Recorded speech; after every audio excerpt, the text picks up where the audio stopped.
Assalamualaikum warahmatullahi wabarakatuh. Apa kabarnya sahabatku dimanapun Anda berada? Saya ingin pada siang ini menanggapi salah satu penerbangan terbaik yang jatuh di Korea Selatan kemarin, Jeju Air. Saya bukan ahli penerbangan, saya ingin menanggapi dari sisi yang lain, kapasitas saya sebagai konsultan dan mediator konflik keluarga. Kalau menurut berita-berita terbaru, jatuhnya pesawat ternyata penyebabnya karena beberapa burung masuk ke dalam mesin pesawat. Pelajaran penting di mana? Kita bayangkan pesawat secanggih itu, pesawat sebesar itu, pesawat sehebat itu, terbang dari Bangkok menuju Korea Selatan selama 4 jam lebih, hampir mendarat hanya gara-gara sekawanan burung masuk dalam mesin pesawat. Pesawat jatuh berantakan, konon yang meninggal dunia 179, yang selamat 2 orang. Artinya apa? Burung yang menurut kita tidak berdaya, tidak ada apa-apanya, ternyata bisa menghantam, bisa menggulingkan siapapun yang hebat. Kita pernah belajar dari kasus burung ababil. Ketika sekawanan tentara Abraha dengan mengendarai gajah, maka Allah perintahkan burung ababil untuk menghancurkan pasukan bergajah itu. Apa mungkin burung ababil bisa mengalahkan tentara sehebat karena dengan membawa gajah?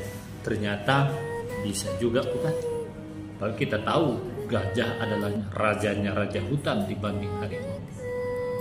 Kita juga pernah mendapat informasi kapal Titanic yang konon kapal sangat kuat, didesain ratusan tahun, didesain tahan gelombang, tahan menghadapi batu karang. Ternyata bisa tenggelam hanya gara-gara bongkahan es, begitu katanya. Dalam perang Nabi dulu, Nabi Muhammad bisa mengalahkan tentara kafir Quraisy dengan kekuatan powerful ribuan.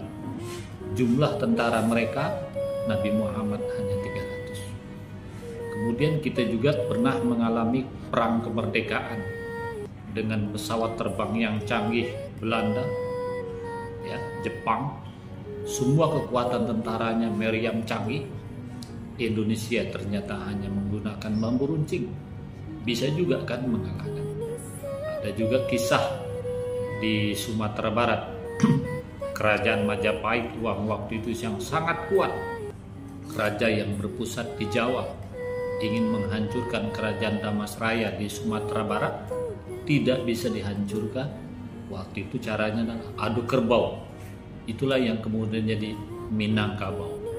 Raja Majapahit menggunakan kerbau yang gagah, yang besar, sementara orang Minang menggunakan anak kerbau saja, yang akhirnya anak kerbau itulah yang menang.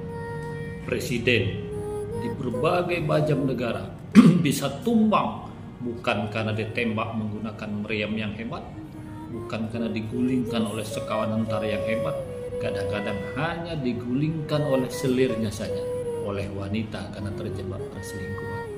Begitu juga banyak gubernur, kepala daerah, bupati, wali kota, camat tumbang hanya masalah yang kecil, hanya gara-gara pegawai honor, hanya gara-gara pegawai rendahan.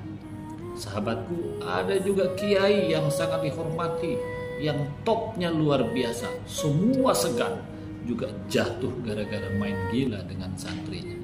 Ternyata kita bisa jatuh oleh hal-hal yang kecil.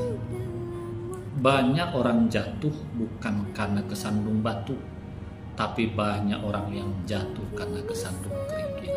Begitu juga dalam berumah tangga. Kadang-kadang kita, ini khususnya mereka yang sudah berumah tangga ya, kadang-kadang rumah tangga ini takut berantakan, takut ribut, takut berakhir, takut segala macam ketakutan, karena kita menghadapi hal-hal yang besar. Banyak utang, kemiskinan, tidak punya rumah, banyak musuh. Padahal orang banyak utang, kemiskinan, tidak punya rumah. Jarang sekali itu terjadi perceraian. Justru yang terjadinya perceraian itu kadang kesandung masalah yang kecil-kecil saja. Misalnya satu ucapan. Lisan ini tidak dijaga. Baik laki-laki maupun perempuan. Mudah mengeluarkan kata-kata kalau laki-laki misalnya cerai. Kalau perempuan minta cerai. Kalau itu terus diulang, walaupun remeh, itu bisa jatuh talak. Kemudian teman. Sang istri sering membawa teman, walaupun teman sama-sama perempuan. Laki-laki juga karena pertemanan yang menurut kita biasa, itu juga bisa menghancurkan rumah tangga. Dan juga masalah keluarga.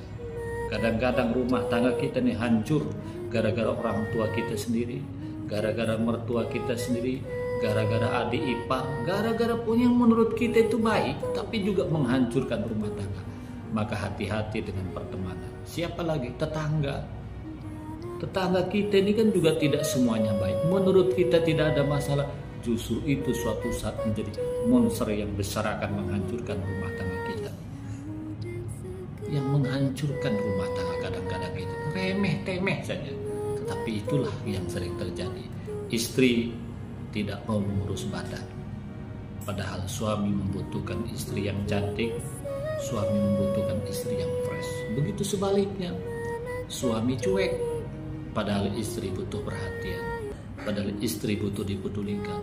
Cuek saja. Kadang-kadang kita memang khawatir dengan masalah besar, banyak hutang wajib, karena supaya kita ada motivasi melunasinya. Khawatir tentang masa depan anak, takut putus sekolah, biaya sekolah mahal, beras mahal, segala macam mahal. Wajib khawatir, karena itu menjadi kewajiban kita untuk menutupinya. Kadang kita khawatir dalam keadaan negara, ekonomi ambruk segala macam berdasarkan berita-berita. Wajar, karena kita memang sebagai rakyat harus was-was. Tapi jangan lupa, kadang-kadang rumah tangga hancur berantakan itu oleh masalah yang kecil. Ucapan, mertua, adik ipar, tetangga, teman, atasan. Kita tidak mengurus badan bagi perempuan. Laki-laki cuek dengan istri. Kesemua ini kalau tidak kita ramu dengan baik-baik, ingat, rumah tangga itu bisa hancur berantakan. Banyak sekali kejadian orang jatuh bukan kesandung batu, tetapi kesandung kerikil. Demikian, mudah-mudahan ada manfaatnya. Cukup sekian. Assalamualaikum warahmatullahi wabarakatuh.